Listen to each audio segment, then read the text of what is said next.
Here we are, guys. Here we are. Let's quickly make sure everything's working properly. Audio check. Alright. Chapter of video, guys. For this, now, before we get into it, for this chapter, our video will have, like, the chapter in the side here. I don't know which side I'm going to put it on. But for in the future, since I'm going to be reading it, it won't actually have the chapter in the background. I'll probably post like some chapter relevant artwork because there's a lot of it. And if there's ever any pictures in the story, I'll have those on the side and background too. Because unlike fan fiction allows the authors to post artwork and pictures in the story, which can really help things. Or just get fucking annoying. Okay. Don't have any water here. Oh boy. Nearly 30,000 views. And I think it had more. I think all the updates wiped some of the stuff. Oh. Well, this is a fucking short one. Okay, introduction and first chapter. Once upon a time, in a magical land of Equestria, there came an era where the ideals of friendship gave way to greed, selfishness, and paranoia, and a jealous reaping of dwindling space and natural resources. Lands took up arms against their neighbors. The end of the world occurred much as we had predicted.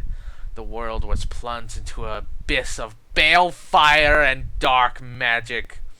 The details are trivial and pointless. The reasons, as always, purely our own.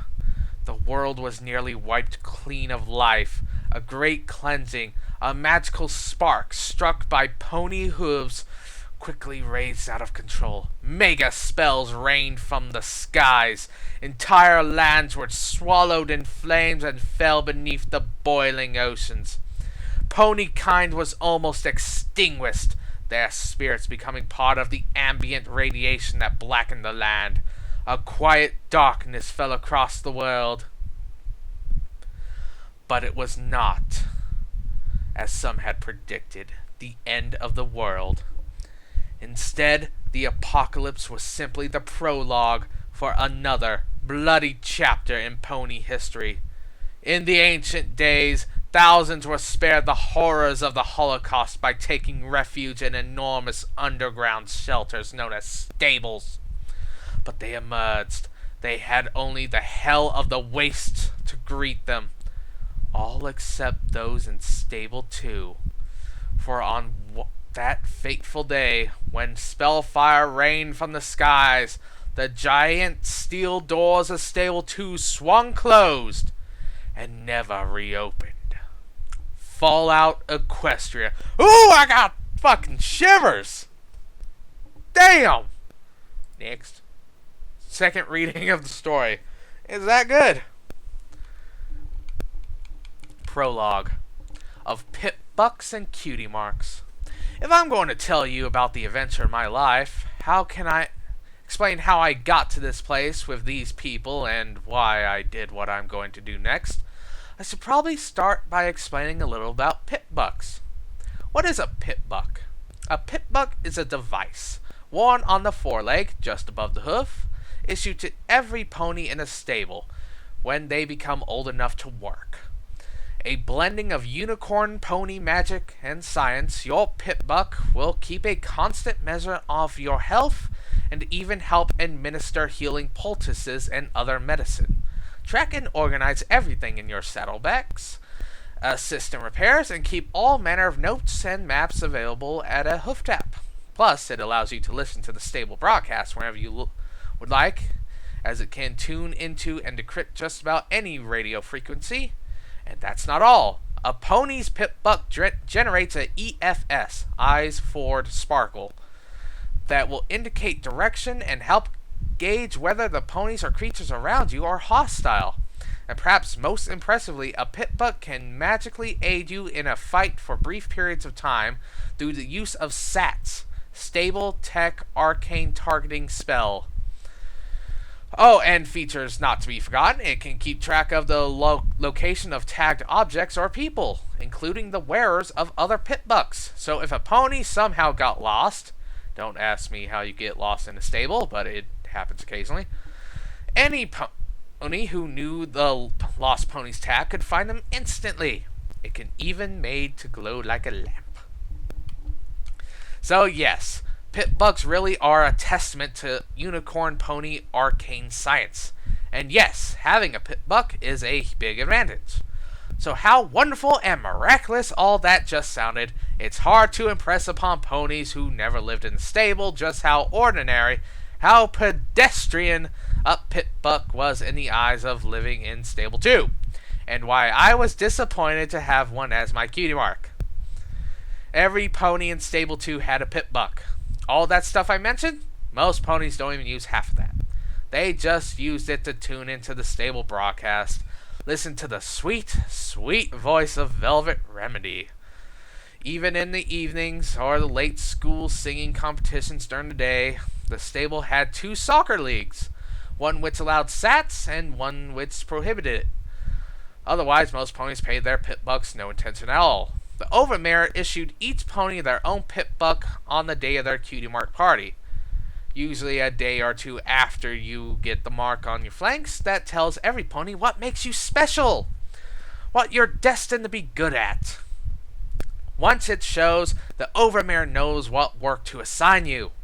You know your place in the stable. So no, I was not thrilled that being made what made me special was something that every pony had, which was a lot like being told I wasn't special at all. Sure, getting a pitbuck as my cutie mark would have meant I was destined to be an awesome pitbuck repair filly or something. But in reality, it was like getting a cutie mark of a cutie mark. Didn't help that I was the last pony to get her cutie mark. Not surprising in retrospect. Kinda tough to find out you're supposed to be good at when you're supposed to be good at something you don't get until you're found that you're supposed to be good at. So I tried everything. I even tried to invent new things. As a unicorn pony myself, my innate magic allowed me to level a level of fine manipulation that earth ponies didn't enjoy. Any pony can hold a key in their teeth and open the lock, but using multiple tools in a very delicate operation, that requires special levitation. So I decided to learn to pick new locks with a bobby pin and a screwdriver. And I was even getting pretty good at it. Unfortunately, it didn't get me my cutie mark. It got me into trouble. I even, in my humiliation, went through the CAT, cutie mark aptitude test, in the hopes that it would guide me to what made me special. But no. My cat was utterly average, with only marginally higher scores in a couple areas, indicating that I might be suited to work as a pitbuck technician or stable loyalty inspector. Ooh, that sounds fun. 2 options I should note, that even less impressive when you consider that it was generally expected that unicorn ponies would go into either technical or administrative work. That is, except the unicorn ponies who are naturally artists, like Velvet Remedy. As I said before, our inherent magic allows us the sort of fine manipulation that technical work demands. Otherwise, the Overmare and her government were always unicorn ponies. Oh, that sucks. It is the Overmare's unicorn magic, after all, that creates the false sunlight used to grow our underground apple orchard. And while our apples might not look like those beautiful red things in the old book, they are what keep us alive. It was only because they let me try my hooves at both positions that I gained access to a pitbuck before receiving my own. Otherwise, I might never have got my cutie mark. Oh, my name's Little Pip. Go figure. I was given the name because I was the youngest and the smallest. And even my mother had a good sense not to call me Pipsqueak. Not that I don't love her, but when a filly's cutie mark is a glass of hard apple cider... Anyways, funny how names like that turn out sometimes. Pleased to meet you. Here's my story. That's chapter 1. Oh, fuck, wrong thing. Oh, it's only 9 minutes. I wanted to do a chapter a day. Okay, we'll end this one here. If chapter 2 clocks in under 10 minutes, I'll just start doing multiple chapters until they get too long. So, anyways, I like this. I could also get my afterthoughts to pad out the time a little. I tried, I'm not used to reading out loud. I usually just think internal thoughts. So reading out loud, I'd sometimes screw up on the words. Also, I'm worried it might be monotone and get boring. So I try to add a little, emotion into the words. And I play roleplay games, so I'm trying to get into the mind of Little Pip, since this seems to be in first person. That way I could sort of try to give you things from perspective, I guess. I don't know how to phrase it. But, anyways, for those of you who haven't read this at all, tell me your thoughts. And for those of you who have, don't you fucking spoil anything. Like, this is new ground for me. Anyways, that's all for this time, everybody. I'll see you next time. Again, if the rest of the chapters don't clock in under 10 minutes, let's just start adding them together. So, we'll see. That's all for this time, everybody. See you.